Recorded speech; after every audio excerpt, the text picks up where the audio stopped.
Hey, you guys. So for everyone who is listening in, we want to talk about, the past season 2, and then we're going to go deeper into the Diablo 4 Season 3 patch notes and our plans for the season. So especially Elon, he has been showing off what he can achieve with his druid. Not bad for an old guy.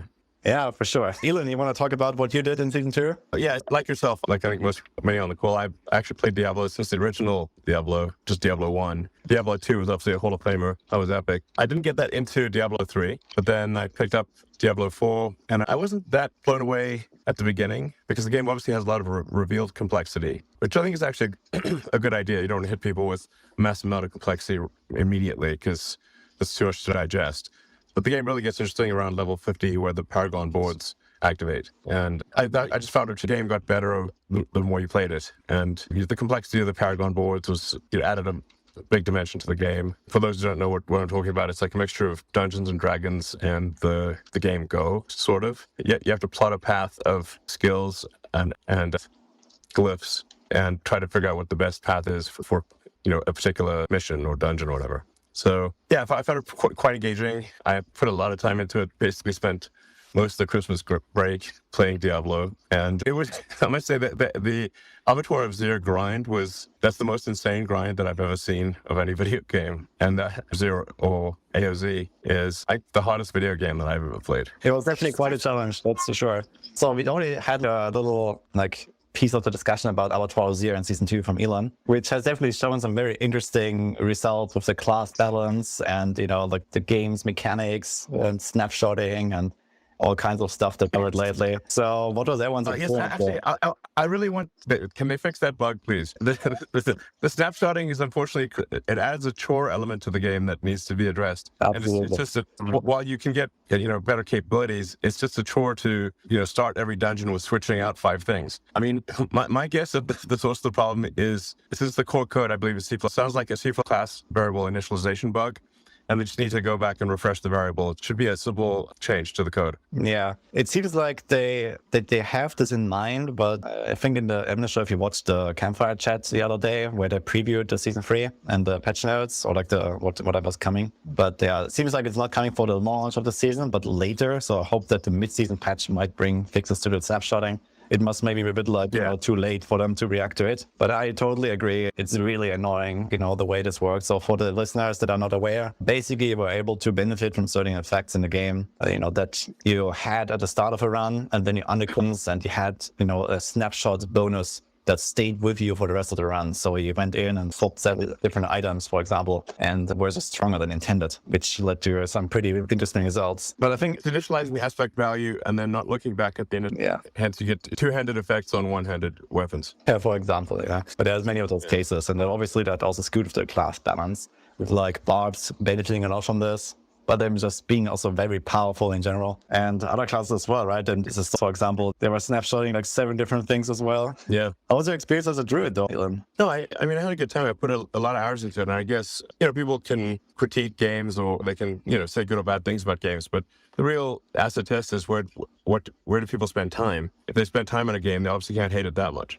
So I think Diablo 4 was really quite excellent, and it gets better the longer you play it. AOZ is... for gamers that are certainly professional, but I think even just sort of, I'd say I'm a hardcore casual gamer, whatever that means. It's unusual to see something that is rewarding for hardcore casual. And as John Cormack, a friend of mine, mentioned, finally clearing T25 in 𝐓𝐿. Okay, now he's less concerned about humanity getting to Mars because I was spending too much time on Diablo. I hope he doesn't expect it too much in that goal. Yeah, I think he posted that on the X platform. He says, "Oh, great! Finally, we can keep going towards Mars." I wonder how we're gonna call the world first race on Mars, though. Is it gonna be Mars first race to 100 then? Well, Mars is pretty far away. Turn-based games with someone on Mars would work, but real-time will definitely not work. The closest that Mars gets is just under 4 light minutes away. It'll be fine for texting or turn-based games, but not anything real-time is simply not possible unless someone can figure out how to go faster than the speed of light. I'd be interested to hear Rhyker's opinion about, the 𝐓𝐿 and the snapshotting and what we talked about. Yeah, absolutely. I think it actually highlights a really significant discussion about what people find fun. Because as you guys pointed out, right, with snapshotting, this is something that it increases your power tremendously. And for a lot of players, a lot of people just like that raw feeling of, ooh, I found this way to become much more powerful. And so when devs come in and they'll nerf like broken things, be it a mechanic, be it a build, Hodabarb and Ball Lightning Sorcerer, right? Those are obviously being brought down due to some broken interactions. It's this constant fight between, players and like blasters and mechanics masters are finding these things and that fun of discovery and, oh, I'm breaking the game. But sometimes the breaking the game happens in a way that's decidedly not fun. Like snapshotting, it's miserable to have to do all those swaps at the start of every run, like Elon was talking about. Yeah, it gets ridiculous. You're not doing 5 snapshots every run. Yeah, so it's an instance where, we're willing to be less powerful in order to fix this thing that's happening. But sometimes some of the community is, no, like I don't like being less powerful, but sometimes it's for the health of the game, right? Yeah, well, just buff the normal powers and then get rid of the chores. It seems like the logical move. Yeah, makes sense. Yeah. I mean, it does seem like Fob is once again going to be the most powerful thing in the game for the season 3. Because I mean, they totally nerfed Blood Beast, which is the heavy damage druid attack, and they slightly nerfed Bob, but looks like Bob is going to be king again. Yeah, talk about season 3. Bob looks very good. Yeah, we can dive into a topic in a second. I just want to ask you a quick. Rob, can you speak now? Is it working? We had some technical issues here. Hey guys, yeah, I think I turned on my phone now. Okay, yeah. Hello. Hey, okay, now it works. Yeah, I think Bob is looking amazing this patch, and I totally agree on the snapshotting. It's more of a chore to the player to do this every time, and it looks like it takes a bit more time before they can manage to fix this problem. But I'm looking forward to when that's changed for sure. Yeah, I guess realistically they really have to fix it before the gauntlet comes out, because if that's still part of the gauntlet, then it's gonna be really bad, I think. It's going to be snapshot hell. Yeah, Yeah, maybe actual leaderboards, people are gonna try everything, Yeah, maybe even now with the pets, we might see the comeback of some of those snapshots mechanics with these like different stones and stuff and some of their abilities. Well, we'll see. Snapshot the seneschal. I think that's very likely to happen, actually. Yes. Oh man, suddenly these 12 snapshots, then you can do the start. Yeah, and then your pet is gonna go berserk and just one shot. Yeah. Okay, let's dive into the season 3 patch notes. What is like everyone's like highlight from the patch notes? I guess everyone has read them. What are you most excited for? Are you starting with Elon? Have you seen them? Class balance between seasons, obviously, because otherwise, it gets boring having the same optimization. It looks like the season 3 is favoring lightning quite strongly. That's the initial impression. They obviously, as I mentioned, nerfed Blood Beast, which was ridiculously powerful at high tiers of blood level, admittedly. But yeah, so probably, leaning towards lightning. I'm kind of curious as to whether the seneschal is considered a companion. If it is, then a pets build could be quite powerful. If you can get effectively 10 pets, then you can get, pets build, you get 150% damage increase. Okay, we're talking about the that's- Stampede and the Shepherd aspect. Yeah, exactly. If you get Shepherd, and if you basically just have your menagerie, and if seneschal it's because it is a companion of some kind, so that might make it a 10 companion build with lightning. So it sounds like you're Like definitely fun, going Druid again, right? And you want to try to optimize it. A Druid's just the one I know. So if I get to the point where, okay, I've done everything I can with a Druid, then I'll try another character. But it would also be helpful, I think, to just have different aesthetics per character. So, I remember that discussion. yeah. There seems maybe some more modification of what do you look like if you're a different class, Too much of the druid, you look like basically a shaman who makes his own clothes in the forest. I feel like I've seen this guy at Burning Man or something, That's my impression of the shaman. Yeah, some more, variation in aesthetics and body type, and would be nice to see. I think using something like Midjourney and AI for easy image creation, that's more unique, so characters can be more unique, would be cool. Yeah, but my rough plan is, I think since they nerfed Blood Beast, I guess it's going to be lightning and maybe lightning pets build or something like that. Okay, sounds good. How about Rob? Yeah, I also agree. Lightning is looking very insane, but I would love to see some buffs to like pets builds in general, especially like on the Necromancer and then on the Druid. And Yeah. this would have been the season to do it, right? Because I feel like this is the season of the companions. Yeah. But yeah, basically pet builds have been like overwhelming for like a long time now, and I really hope to see some juice up in the future on those. Yeah, like just jump in here really quick. We actually discussed this as well. Like we had had the tier list meeting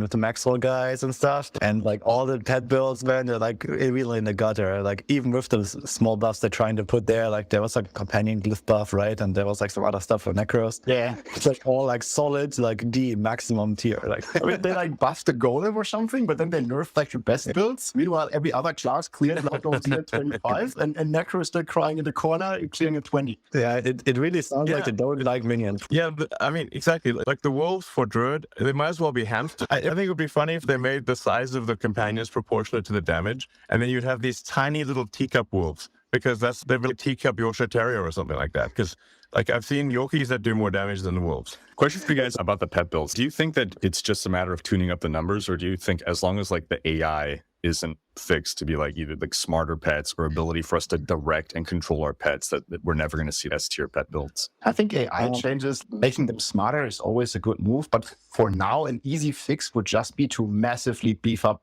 the numbers of those pets and give the player some additional way maybe to control it. I always compare it with Diablo 3. We had the skeleton mages. You could really tell, okay, attack this target, attack that target. I'm really missing that more. Yeah, I don't think it's really that much to do with the AI itself. I mean, it would be cool, Grok can control each of our skeletons. Realistically, I think it's mostly a numbers problem. And okay, if they add, some mild, control, they're already doing that a bit, right? There's this golem thing they added to it where it now does something a bit more, smarter or something. And you can also, I think you can slightly control your skeletons of your curses now. So that is a thing, apparently. And if they maybe add some more little things like, your skellies attack the target that you attack and you have some active ability, I think that's okay enough.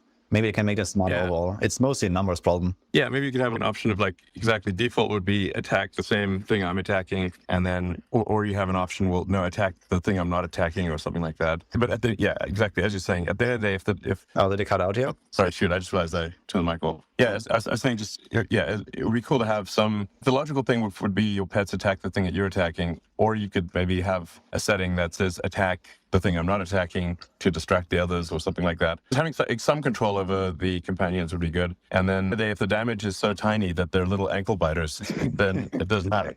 Yeah, do you enjoy playing with the druid companions, for example? Like the companions, apart from Poison Creeper, don't do anything. But I mean, imagine they were good, would you actually like that? Yeah, exactly, sure. Yeah, no, I think it seems silly to have these 3 scary-looking wolves that have the damage of a hamster. That's why I say you might as well just run around. It'd be at least funny to have 3 little hamsters follow you around or something.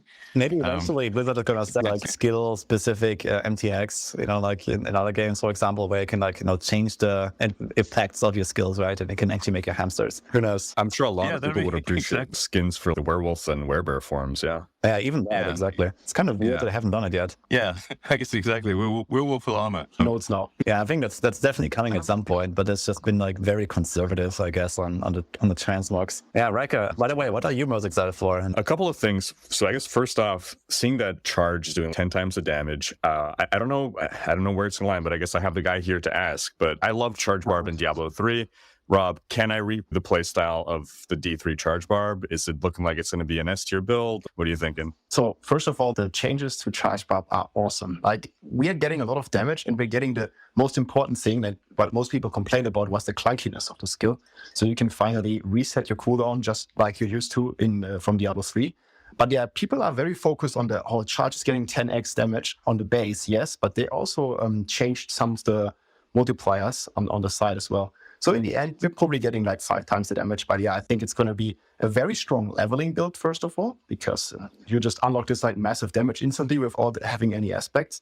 So we're going to be flying on the leveling part. And yeah, I also think in endgame, it's one of the strongest builds, certainly on Barb. But we're still pretty strong on the Hoda Barb looking as well. Like, we were joking about playing Hotablo, and it's nerfed a bit, but it's still looking very promising and one of the strongest builds in the game, I think. Oh man. Yeah, I'm very surprised about they're very mild with the nerfs, honestly. They were pretty mild for sure. I mean, we don't know exactly where ball lighting is going to land now because that's been pretty vague, but yeah, Hoda is still rocking pretty solid. Yeah. Is it going to come down? Sorry? Is it going to come down to like how severe the overpower nerf is? It doesn't seem that severe because it seems like we're getting a life buff as well. and that might be quite significant. There's a little note somewhere that makes it sound that he could potentially have a lot more maxed out life in the next patch, making the overpower basically similar to before. Almost. Wow. Okay. Yeah, I mean, it's a little question mark there, but like the overpower nerf in general is only to some portion of the additive damage bucket for this skill. So it's going to be like maybe 10% less powerful overall. And that's still very strong. Oh, wow. Okay. Ranged rogue. So I've always loved rogue. I love like the highly mobile playstyle. I've never actually ran a ranged rogue, but I was thinking this is the season to do it. And we have the guy here to ask. Yeah, absolutely. And I've been already fair crafting and making all the builds for rogue for next season. I updated my guides. And yeah, I mean, rogue overall, it's not going to be like as powerful as like barb, you know, like one-shotting bosses in highest tiers or something. But it's going to be like overall a really cool, fun, and balanced class. So this is what I'm looking forward to there. The range rogue definitely has caught up now with the melee play styles. And rogue, basically every build will be at least decent. You know, some of them a bit faster, a bit better than others. But I'm really looking forward to trying out a lot of things there. I've been hearing some rumors, Woody, on my chat. Is it? Are you actually considering starting barb, or is it going to be the rogue for you this season? Yeah, I mean, I used to race to 100 with rogue for the first 3 iterations now, but I'll do it on barb this time. I'm excited to start another class. Let's go. That's a great class. Good choice. Yeah. Okay. I have one other topic here right now, which is what are your hopes for the future of the game and for what Blizzard can do? What do you think could be nice to implement into the game as features or, you know, new builds or whatever you can think of? Well, I'd recommend the use of AI, especially image generation. You know, look to say like how you can create an incredible image very quickly and easily with Midjourney. It seems like you should be able to apply some sort of Midjourney art to any given character, so you could have a customized look. I think that would be very cool. And then, of course, having with AI NPC dialogue, you can have a very sophisticated AI dialogue tree. It doesn't have to be the same, you know, 5 sentences over and over again. So you could actually have quite complex conversations with NPCs that stay in character using an AI large language model.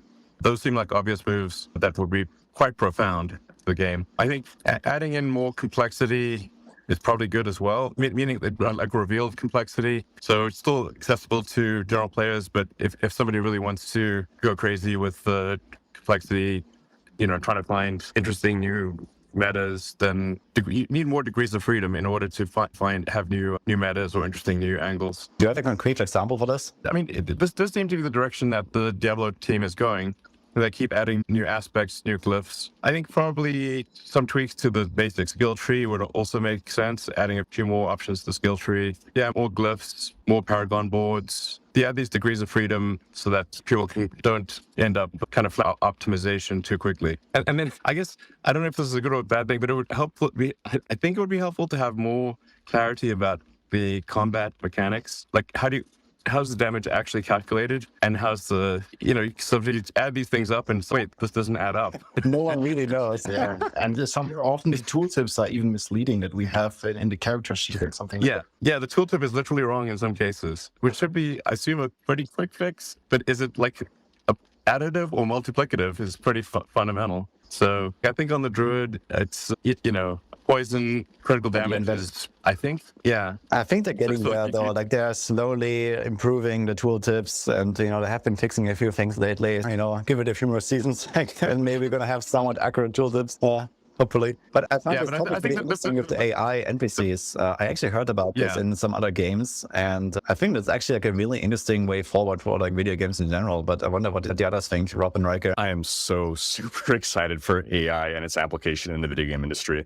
I don't think we're going to see it in D4, but just we effectively have the potential for infinite content in a game being able to be generated on the spot. I think there will always be a place for bespoke content crafted by developers, right? You have your important tentpole content made by human beings, but then all the filler content just infinitely generated, especially in a genre like the ARPG, which is all about procedural generation and randomized stuff. It's a perfect fit for AI to come in and build that instead of seeing like the repetitious stuff that we tend to see. And, you know, once you play the game for 1,000 hours, you know every single possible random thing that can happen. But now you're going to be able to be surprised by AI. Super excited for that stuff. Yeah, I think players would be able to get the full immersion and even, you know, start some sort of even relationship or something with some of the NPCs and stuff. Things are going wild out there, I think, and it would be some amazing things to come. Yeah, I think especially for storytelling purposes or the immersion, even side quests or something, you could even tailor individual quests to people or something like that, right? It could be pretty wild, actually, the possibilities, if they actually have that technology and implement it in the game, like an RPG, like you can have a quest lines, specifically designed for your character based on the build you're playing or whatever, right? Yeah, I mean, you basically have a AI dungeon master would be pretty incredible. Yeah. I like the word you used there, Rhykker. Infinite content possible, basically. I mean, that's music in gamers' ears, for sure. In content creation, Content creation as well. Yeah. Okay. What other hopes?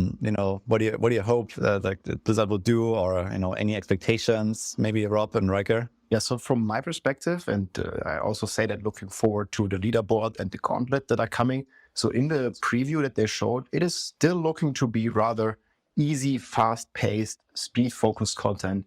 And I know Abattoir Zero was discussed like pretty controversially in the community, but I think if they give it quite some tweaks and some reworks and some limitations to the TOB glyph grinding and things like that, I don't think many people like this infinite progression system. But it would be very cool, I think, for many to have a real challenge, like somewhere in the end game at least. It does not have to be mandatory. It does not have to necessarily give you the best rewards, because I know nowadays gamers like want to have it easy, or a lot of them at least. But I think it's important for the game to have some real end game challenge that you can overcome. I think a very good example of this is how Uber Lilith used to be. Used to be this like crazy hard to kill boss. But now with more and more power creep coming into the game, obviously it's becoming more or less of a joke to kill nowadays with the meta, with the strongest builds and all the buffs that we get from the seasonal powers that we have. I'm really missing, some real hard challenge in the game, and I think it would be very good for the long-term health of the game to have something like that. Rhykker? Yeah, I'm really looking forward to the Loot 2.0 itemization rework. I think that's critical to moving the game into a good state. Once that's implemented properly, like assuming, that it goes over well, I think we're going to be in a much more solid position to keep rolling forward with the seasons. I think season 3 has been looking really solid mechanically. And I think once we get into the cadence of maybe adding in past seasons reworked as permanent game mechanics, because I see a lot of complaints of, another like just temporary thing added to the game, like we need more permanent things. And it's all give them time, right? They're beta testing these things effectively. I think once we start rolling into that cadence where we're going to see these past seasons return and the game's going to get wider, bigger, deeper with these multiple mechanics stacked on top of each other, I think we're going to be in a very good position to be rolling forward. Yeah, I think I'm also I'm very excited for the itemization myself. I've actually seen a preview of it. So for the listeners that don't know what you're talking about, probably in season 4, you're going to have a major rework on basically how items work. There's going to be more relevant stats on items, a lot of the bloat will be removed, and a lot more like crafting and like itemization and customization is like coming to the game very soon. That makes people excited. So let's hope they're going to hit the mark there. And I think it's going to be pretty cool from at least what I've seen. Unfortunately, I cannot share the details. Okay, I just want to ask real quick, Elon, since you are kind of short on time, like how much longer do you have? Actually, I've got a bit more time. I'm just in the car on the way to the airport, so it turns out I've got a bit more time. Okay, then I mean, like I kind of try to keep the main topic list short, but we could just have an open-ended discussion now. Talking more about the season 3, if you want. All right. Well, for me, like one of the interesting things about the new seasons is always also like the start of the season. When everything is fresh and we're going to discover new things. And, like not everything is really shown exactly in the patch notes. Like, for example, how does initial constructs work?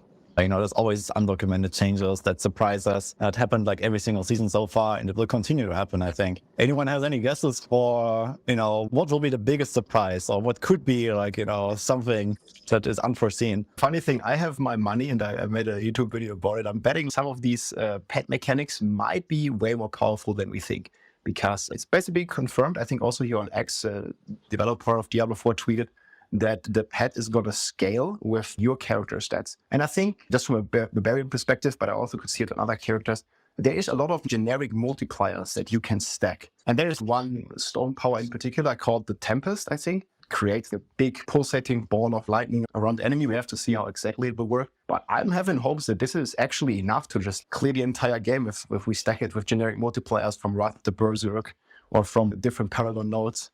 So really excited to see how strong I can beef up this construct, this pet, and maybe it can just destroy the entire game for me. That would be funny to see. I think buffs have the most potential there as well because of all the generic damage increases they have. If it only scales with your actual attack power on the character, you can reach like a few 100,000 or something attack power, and this thing is gonna go wild probably. Yeah, and as we talked about snapshots earlier, I mean, we can still snapshot our like generic multiplayer, like it's Blood Rage. It's called Blood Rage. So yeah, we've been hitting like a couple million sheet damage with the team. Obviously that's gone, but yeah, I think we're gonna still be pretty powerful on those multipliers at the moment. Do you have any other guesses here from Elon or Rhykker? Or like any other, I don't know, what do you want to try? Maybe that is like a bit vague right now, or, you know, not exactly explained. Well, I don't really have much insight into season 3. I've only seen what people have posted on the X platform and, you know, read the patch notes and whatnot. It sounds cool. Hopefully, since I'll be playing Druid again, hopefully Druid has not been nerfed too badly. It's looking pretty good for Druid, at least based on what the other guys were saying here in our meeting last time. Yeah, Lightning's amazing, man. Yeah. Lightning Storm in particular, yeah. Pulverize is going to be good as well if you want to play that, and Tornado is still there always, so there's some options. When Lightning is going to hit the entire screen twice. Okay. Well, it's definitely going to be a good area of effect. Yeah, I think Druid will certainly be, no matter what, a good in a multiplayer game. There's 2 to 4 players. And Druid actually pairs well with Barbarian, as you know, in the AOZ stuff. Yeah, Druid is great for taking out the mobs, and then tends to have trouble, especially if there's only one secret at the end. But Barbarian is great. Hoda can help out for sure. Yeah, exactly. Teamwork. What about Rhykker? Do you have anything? I guess something that I would like to see that I'm hoping for, but I don't think it's going to happen. Like the Necro Bone Spirit build, I'd love to see that rise to S tier, mostly because the Shattered Spirit aspect, it sounds like basically, so you know how like in D2 we had the Frozen Orb Sorceress. You shoot the Frozen Orb, it travels kind of slow, and those like frozen splinters come off of it. It sounds like Shattered Spirit is doing that, but with Bone Spirit, right? You have the 18 bone splinters shooting off in all directions from the Bone Spirit. So it's almost like recreating that playstyle, but instead of a frozen orb, it's like a ball orb. So it'd be really cool if that could be an S tier build. Yeah, it definitely sounds extremely fun. I wonder how smooth it's going to feel. But I think the clips that we're going to see from that is going to be amazing for sure. There's another hidden uber unique stone that we haven't seen. So they revealed the 𝐓𝐞𝐜𝐴 Crest Stone, 4x to all skills. And then what are you guys' guesses on the Genesis Stone, right? I think it's going to be something directly affecting the Seneschal and not your character instead. It may make Genesis, you know, maybe it's going to spawn mini Seneschal copies of itself and going to go crazy or something. Yeah, who knows? Yeah, I mean, on the Druid front, I think like the Boulder Hurricane looks awesome, but the damage ended up being pretty low. Like just buffing the Boulder Hurricane combo to have it be more useful would be cool. Yeah, I it's think a cool that might idea. change to the resources for the bowler, but that's not really going to fix the problem of the build. It just needs damage. Yeah, it just doesn't have enough damage. Exactly.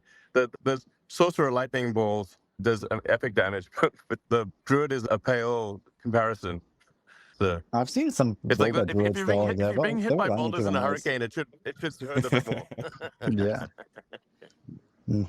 I've seen some Boulder Druids in season 2, like it seemed okay, but yeah, nothing crazy. So maybe the buff will help a little bit, I guess. But yeah, maybe that's gonna, you know, some more tweaks in the future with, you know, certain underperforming builds. I mean, the devs are always trying to like balance things out a little bit, and it looks like the balance is noticeably improving this patch. Outside of Barb being maybe still too strong overall. We'll see. Yeah, certainly. I think the season is season 2 was as well, but like season 3, I think is a big step in the right direction, like even more so for the game. And yeah, class balance, like Adam Jackson, like whenever I listen to his interviews and his streams, basically when he's doing a developer stream, it always feels like he is really knowledgeable. And I think the class balance is in pretty good hands with him. And it's going to take some time, but going forward, I'm very optimistic. And do you think that what Blizzard is doing with the communication around Diablo 4 and like this campfire chat and the patch notes and, you know, how the cadence of how they release things, do you think this is good or could it improve something? This thing pretty good. Yeah, what I like about these campfire chats that they do Q&A, like chat questions and stuff. But one thing I wish they could improve a bit is like the kind of like mid-season, and I think they vowed for doing this a bit more, what Adam Jackson was saying in the stream. But in general, like when there is like some bugs or exploits or some questionable mechanics, like the snapshotting, for example, I think it takes them way too long to give like a response or like a stance or even a comment on it. My community, for example, has been like discussing this, like left and right. Should you use this? Should you not use this? Is this cheating? Is this not cheating?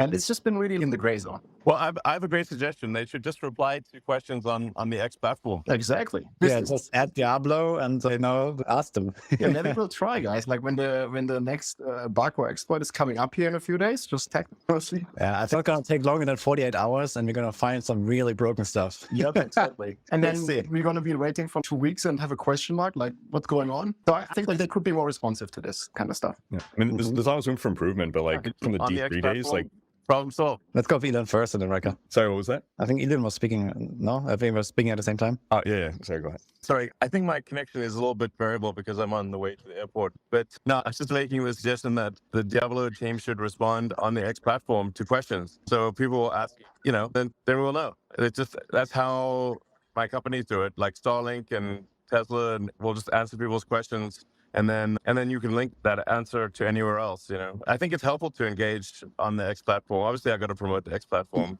but it works. Okay. Yeah, Rhykker? Yeah, so comparing it to the D3 days, I mean, we're hearing from the devs more than ever. And I see them posting on X as well, like either from the official account or even individual devs, like answering questions here and there where they can. It feels like they've been given the liberty to finally like talk and answer. Whereas like Blizzard of the past, there was like this iron curtain that was just all information could not like be shared. It was all very like, it had to be approved through 10 layers of, whatever community management. But it's been great to see like more communication. Is there room for improvement? I mean, there's always room for improvement, but yeah, it's been great. Yeah, I kind of agree with that as well. I think they're definitely doing a much better job than in the past, at least, coming from the history of Diablo 3 in particular, where, we had like really cool patches lately and stuff, but I felt like there was never much actual communication. It was just like, okay, every few months there was like a patch, a PTR, and then maybe a post, and that was it. And yeah, now, I mean, we actually see the devs, right? We actually see different faces behind the team. I think that's cool. I think one improvement they could make is in the campfires themselves. Actually, for example, having someone who's very knowledgeable and, a community figure actually doing a Q&A, for example, with like prepared questions, that is actually pre-vetted, for example, right? There's, let's say Rhykker, sits down at the end of a campfire chat with for 15 minutes or 30 minutes, and you're going to ask a few questions that people will have. That's, they try to do it with the live Q&A in the campfires, but they just take like random Twitch chat questions, and it's not really filtered or something. So, well, they could do it. They could always do it X Spaces. That would be my recommendation. Yeah, X Spaces, Lizard's devs, so it would be pretty cool as well, for sure. Yeah, and then it's pretty easy. Like if somebody wants to speak, they can like basically raise their hand, and then if it's somebody who's doesn't seem to be a troll, then you could very easily enable them to speak. So it's good. Anyway, X Spaces looks great. Hashtag ad, yeah. Okay. We're on one, literally. Okay. Yeah, but I actually like that feature, I gotta say. This is the first time I've been listening to some, but I've never used one. But it seems easy enough, and definitely a cool new way to interact with the community. And I think this could also become like a staple in the future of, for example, for video games, right? For me, it's the first time I attend or have any topic with video games on X Spaces. And it's also an interesting format for sure. It's so much easier than It's good for easy to do. Yeah. Mm-hmm. Okay, future again, just for, maybe the next season or the next big patch or something, just have another X Spaces. So we'll see. Yeah, it's automatically saved. So even if somebody's not there at the time, they can always listen to it afterwards or read the transcription. But the nice thing is it's an easy sort of pick up, drop off, and being ad hoc. Like if somebody, hops into the spaces that seems like it would be interesting to hear their opinion, then you can just enable them as a speaker. It was like quite a useful thing. I don't think there's anything else quite like it out there. Yeah. Okay, going back to the topic of Diablo though, we talked about X here. What do you think would be in the expansion maybe, but looking a bit further ahead in the future? What is like a major thing that, could be adding, for example, to the game that, is not just like a seasonal update? Do you have any predictions on that end? Maybe speculating a bit. I always like doing that. Well, so first of all, I think most people really want this type of holy class. I mean, there's been some spoilers and some leaks about that stuff with the Spirit Born. We'll see. I think this is like the biggest discussion on people's minds. What's the class going to be? Spirit Born still sounds like a holy class paladin kind of warrior to me. That would be very cool to see. And I don't know how you guys feel about that, but some sort of greater rift system, like how it worked in D3, a real challenge, like when I was talking before, some endgame stuff, and obviously like a new area is going to be unveiled in the expansion. So I'm just pretty excited about all that stuff. Maybe Rhykker? Yeah, definitely expecting the new class, more of the world unlocked. I think we're going to get some kind of new chunky mechanic, like maybe we'll get companions or something. I think we can even maybe get at least one new skill for every class. Because back in April, when I asked them, could we see new skills added in seasons, they're like, that's more of an expansion thing. So potentially more skills for all classes. I think it's a great opportunity to add more Paragon boards as well. I think Elon was talking about adding Paragon boards as well earlier. I think it's pretty funny that you mentioned the follower/mercenary, because a lot of people on the forums and on streams as well were thinking like this construct theme that we're getting right now is like a test for the different followers that we're gonna get. And yeah, I'd be pretty positive about that. There was also in some of the leaks, they were also talking about some of these followers, mercenaries coming, and it's been great in games like Diablo 2. So that'd be cool. Maybe some auras, some aura eyes, things like that. I gotta say, personally, I'm not a fan of the D2 and the D3 companions at all, and I really don't want to see them in D4. I feel like the whole like ambience and like the feeling, the immersion is kind of like broken when you have another guy running next to you all the time. But who knows? Maybe they implement it in a cool way. Like, I don't mind its construct. It's okay. It's like not a permanent thing. It's like a very seasonal theme, specific thing, I guess. But yeah, we'll see. If it was optional, maybe there's like an option to run a companion or not and have some other perks, perhaps. That would be cool. Yeah, only have it with you maybe in like certain areas or certain instances, things like that. Okay. Elon, do you have any long-term hopes or something like that? Yeah, I mean, it's really what I was thinking there, which is that for a profound change in gaming, you want to integrate AI both for images and for NPC dialogue. That would be a whole new level. Do you think it's realistic for Diablo 4 though? I mean, Diablo 4 is like a game that has been developed for, I don't know, half a decade or longer. And this is the game now, right? And I mean, they're going to do expansions, but do you think it's even possible at this stage? No, I think it's pretty easy, actually. Yeah, I think it's pretty easy. You do a call out to an LLM API for dialogue. You just have to containerize it, so it's not you can't break out of the NPC's, mindset and start asking it questions about the rest of Earth. But I think that's quite a radical, it's a profound change in the sophistication of NPC dialogue, also NPC behavior and game mechanics. And then right now it takes a lot of time to generate art, new art. But if that's done manually with Photoshop, it's very slow, or with in any given sort of manual photo editing tool. But if you use the AI art generation, you can instantly have something great, and it can also be unique to each user. You don't have to worry about showing up in the same set of armor as someone else. You can have each armor be unique. Mm-hmm. Yeah, kind of like the idea of AI enemies, to be fair. Like, you might have heard about this. I mean, this is like one of the first big breakthroughs in like AI, like video games with Dota, I think, right? Where this AI team beat like the world's best players or something. This is how they kind of got started, right? And imagine if like they actually implement like AI learning to the NPCs like that you're fighting, and over time this become better and better at outplaying the players. Like, I mean, it's only fair, right? We as players, we learn more about the game, we get more experience, we're gonna get better. And at the same time, imagine if the enemies also did. And it would be like some kind of arms race between the players and the enemies. That would be kind of hilarious. And that could be a pretty interesting, maybe not for across the entire game, but something like, the enemies become smarter the higher tier you go. If that's ever going to be like an AOZ type system again, you go higher tiers, the enemies just become better. Like, how would that be? It's going to be humanity, gamers versus AI, hopefully only in-game. Yeah, but I mean, it's very interesting, if they actually, they dodge your attacks and, they try to sneak up on you, or they wait for your weak moment and then they strike or something. Imagine that. It could be. It would be super interesting to see also for the meta developments in the game, for the strategies. You adapting your strategy to what the enemies are doing, and then they adapting in real time to you. That'd be crazy. Yeah, it would be very, very wild. But if they ever make something like like a high-end challenge again, like this Avatar of Zir, it doesn't have to be just the numbers buff. If it's something like that'd be really cool, I think. Yeah. Yeah, I think they have some base of this in the game, right? Doesn't it say like when you change the world tiers that the monsters like quote unquote get smarter? I mean, to a very small degree, but they get more aggressive. Yeah, more aggressive. Yeah, I think this is only scripted though, right? It's all scripted. I think they're gonna be a bit faster. They're gonna aim a bit better. They have probably like some kind of miss chance that it's getting lower or something like that, right? Or some spread in like, for example, the projectile trajectory, and that's just like gonna get smaller or something. I don't think it's like any kind of like eye smartness that's involved there. Yeah, can get it next level. I think the player base, the community is ready for it. Yeah, I mean, if the AI could get quite good and have a reaction time faster than any human, it would actually have to nerf the AI, to be frank.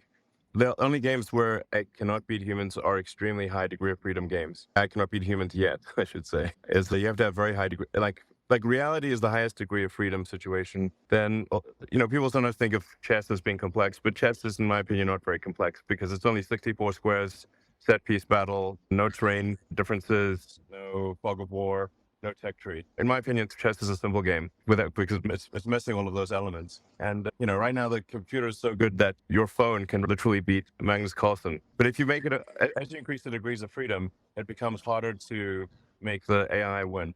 Dealing with reality, which is the highest degree of freedom situation. So you can apply a little bit of AI just to make it interesting in the combat mechanics, but if you apply too much, you'll just get your ass handed to you. Yeah, I mean, you don't have to overdo it, I guess. But if it's like slightly better at everything and like actually like more reactive, I guess that's mostly what I'm looking for, right? Okay, like the AI, can like maybe target a bit better than it does right now in Diablo 4 and like the higher world tiers. They become a bit better at working together and hitting you from a distance or something. But if they actually, you imagine they get an evade ability like the players, right? And they actually evade out of your attack or something like that.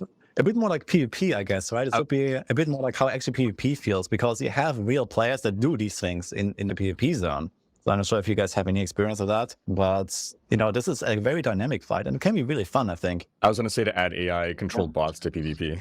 Yeah, just imagine in the pool right now in Diablo 4 when you play, you have these damage resistance guys. Like whenever it also in the pool, basically everything takes 90% less damage or something. You essentially do 0 damage. So if there's some AI that makes these damage resistance dudes like run away or shield them in some capacity or something, get behind the door, pretty crazy. Okay, that reminds me, like, you have certainly seen that in other trials on the high tiers when you have these knights monster types and they shield each other. And they are champions, or like the vampires with the immunity. Yeah, they just make the damage resistance immune, and well, if the companions could attack the the guy that's causing the damage resistance, or the healer that would be helpful. I kind of felt like there was something involved there in Avatar Zero that really wanted to mess with me, with those vampires in particular, man. On the high tiers, like I didn't even have enough time to destroy these immunity bubbles, and then the champions made everything else immune, so I could just not kill anything. It was pretty wild. Yeah. That's basically the problem, like when you just scale the HP. So I think like making them smarter, like to some degree with AI, that would be so cool. Yeah. I wonder if they have such plans. I heard there was like some patent or something that has. They have something patented, I think, about tools and stuff, but I'm not sure. I just read about this like months ago. I'm not sure Rhykker might know that. It sounds familiar. I'm quickly trying to Google what it was. It might have been maybe that was art, yeah, maybe not the exact, but they might be working on this kind of technology. I'm sure they're not like oblivious to the developments. AI art is a no-brainer, I think. And then, like I said, just AI NPC dialogue, also a no-brainer and not hard to implement. A little bit of AI combat mechanics also seems pretty straightforward. At some point, the AI will be good enough to make video games from a whole cloth. You'll just literally have AI make a video game, the entire thing. Yeah, when I was a little child, I actually dreamed about a program where I can just type in some prompts and it gives me a game with those prompts, I want to combine this game with that game and I have this character and those abilities and just make the game for me, It's coming. It's coming. It's coming for sure. I think probably, as it is, the sophisticated LLMs right now can program up, if you said make me a game like Space Invaders or something like that, code it up and everything, they could do it. Just more complex games are tougher, but fast forward, say 2-3 years from now, I'd say within 3 years, there's AI is doing video games from whole cloth. That's very soon, actually. So, holy. Yeah. It's advancing so fast, the tech. Yep. It is, yeah. I've been like, also seeing news about, for example, Optimus. Like, there have been some posts I've seen here on X as well. And it looks pretty wild, just the progress, for example, the last 2 years on that end, for example. And yeah, if it's just software, it's probably like even easier, right? If you don't actually have a physical robot, right? If it's just talking about AI, actually like programming. So yeah, I can imagine the market to actually explode here. And video gaming in general is becoming like a lot more popular like over the last years. I'm not sure exactly about the graphs right now or so, but especially I think since COVID started, right, there was like a huge rise and it's kind of like staying there. So it's pretty interesting to see. And with like more and more tools available to create bigger and bigger games with AI, I think it could be a real big industry very soon. It's also interesting to see the cultural acceptance of gaming and content creation in general. I could talk like here for like in the European Union, like there was like a lot of negative press in the past about like gaming and stuff, but it's actually like becoming an acceptable like profession for people. I mean, the US is already there. Asia has already been there for quite some time. It's like you're saying, what do you want to be when you grow up to kids nowadays? I want to be a streamer. I mean, yeah, back in the days, I mean, often it used to be like a firefighter or I want to become an astronaut. I mean, a lot of people still say that, but Lots of kids just say, I want to be a YouTuber or a content creator or like something along those lines. Yeah, it's like the new, I want to be a rock star, yeah. Question for Elon. I mean, you have your hand in multiple different sectors. Were you ever interested in entering the video game sector? Yeah, I thought about it. I used to program video games when I was a kid. And then for one summer, I was an intern at, funnily enough, a video game company called Rocket Science. It was like 30 plus years ago. And I'm actually credited on a game called Lodestar. So I did consider that because I do love video games, and I programmed for 20 years. It's certainly something that I like a lot. But I generally try to do things where I think people are where it's not being addressed. So there are actually a lot of great video game creators. But, for example, for electric cars and for rockets going to Mars, there really, when we started Tesla, there were no electric cars. And even the big companies that had the electric car programs had canceled them. So unless a startup tried to be successful with an electric car, there was nothing going to happen. And then the trajectory for space was also going nowhere. Saturn V could take people to the moon. Shuttle could only take people to low Earth orbit, and then Shuttle obviously was on track to get canceled. So unless something was done to change that trajectory, then we would be confined to Earth forever. I basically try to put my efforts towards where I think great things are not being done, whereas I think there are a lot of great video games being made. Makes a lot of sense. Fair enough. All right. What I like to think about a lot is like the educational part that gaming can play as well. Like see it here, like we are basically giving our opinions on our channels, educating people like how to build a guide or how to do this. And yeah, this can potentially revolutionize the educational system as well. If you can sort of gamify in a way the education also of children to some degree, I think there's also super cool things coming there. Yeah, exactly. Games are really compelling. Movies and games are compelling to watch and play, but most educational things are done in a way that make it a chore. Whereas I think you can actually construct educational stuff to be a fun game where you learn along the way without really knowing it. Yeah. Yeah, just need to add a leaderboard. And Yeah, pretty much. Yeah, I mean, that can definitely help. I mean, there are these things being done, right? But I think overall, I'm not sure how it is these days. And there might be like some very, modern, schooling techniques being used like that. But I guess for the most part, it's still like relatively simple. Okay, you have to study this, and there's no gamification. And gamification can really help, I guess, especially in the younger folks. Yeah, absolutely. There's a friend of mine's kid who the reason he wanted to learn to read was because he saw his dad playing League of Legends, and he wanted to know what the letters were at the bottom when things were happening. So he was like, I want to learn to read so I can see what's going on in League. This is similar to what happened to, I think, many of us here in gaming as well, where we just learned English so much better because English is the language of the internet. And I would have never really learned English as well as I can speak it now if it wasn't for video games and for the internet and interacting with people here. Yeah, absolutely. Yeah. Like when I was like very young, I started gaming, I don't know, ever since I can remember, basically. And, most games weren't even available in my mother tongue, or like you couldn't get your hand on them at least or something. It was very difficult back in the late 90s or something, I felt, as, a little child. And yeah, like many of those games I played were just in English, and I had no clue what anything said. And over time, you actually learned it. And these days you have, many people like that, I guess, that just like play games and interact with people online and have friends that are from all over the world. So like they're just going to learn English that way. So that alone is already like a huge mechanism, I think, for people's success as well. What are some of the first games that got you guys interested in gaming? For me, one of the first, I guess it was like some Super Mario game. And then, I don't know, I mean, I played a lot of different games back then. There was like Need for Speed, like the Need for Speed 2, Need for Speed 3, and this kind of stuff. Like Sims and SimCity, like the really old school, like 2D SimCity. Yeah, wow, yeah. Some really old games were also like some of the early ones, Half-Life. Yeah. So this kind of stuff, I guess. Warcraft. Yeah, exactly. Warcraft. For me, it was the OG best-selling Blizzard games back in the day. It was Diablo, the Diablo franchise. I started with Diablo 2. That game was just so far ahead of its time, I feel. And then Warcraft 3 got me pretty hooked as well. Yeah, Warcraft 3 was definitely one of my favorite games of all time. Yeah, great game. And I mean, out of that, like the entire genre of Dota, League of Legends, and all this kind of stuff, like basically comes from this like infinite possibility custom maps that we had in the editor in Warcraft 3. Mm-hmm. Cool. Yeah, imagine when they bring out Warcraft 4 with a world editor with AI. Oh man. Oh yeah, the possibilities and like new game genres probably like sparking out of that. Yeah. Yeah, it's gonna happen. Warcraft 4, when was that? We've been waiting for 2 decades. Well, now that Microsoft owns them, Reforged, wasn't it? Microsoft cares about the RTS. Half-Life 3, AI. Oh. I mean, maybe they've been waiting for that, maybe for some big revolution. And Half-Life 3 is coming, who knows? And I mean, they could do crazy things. Yeah. What about you, Rhykker, by the way? Elon's question. Yeah, I mean, I got into gaming like just from watching my dad play video games on the computer. I was just fascinated by the computer and video games. But the first games I played were like Mortal Kombat on Super Nintendo, and then Duke Nukem 3D as an 8-year-old on PC. Oh, I know that one. Okay, cool stuff. All right, well, I got to sign off now. It was a great discussion. So have to look forward to another one in the future once season 3 comes out. Okay, yeah, maybe we're gonna have something again. I'm always up for it, so we can definitely figure something out. Thank you very much for joining us, Elon, and also Rob and Rhykker. So it was a pleasure talking to you guys. I guess we're gonna just wrap it up then. So for everyone who was joining in to listen, I hope you enjoyed it. I've been reading through some of the comments, but it was kind of difficult to keep up there and, you know, like maybe implement some topics, but yeah, I hope everyone enjoyed it, guys. And yeah, maybe we're gonna have more of this in the future. You have any like closing thoughts, Rob and Rhykker?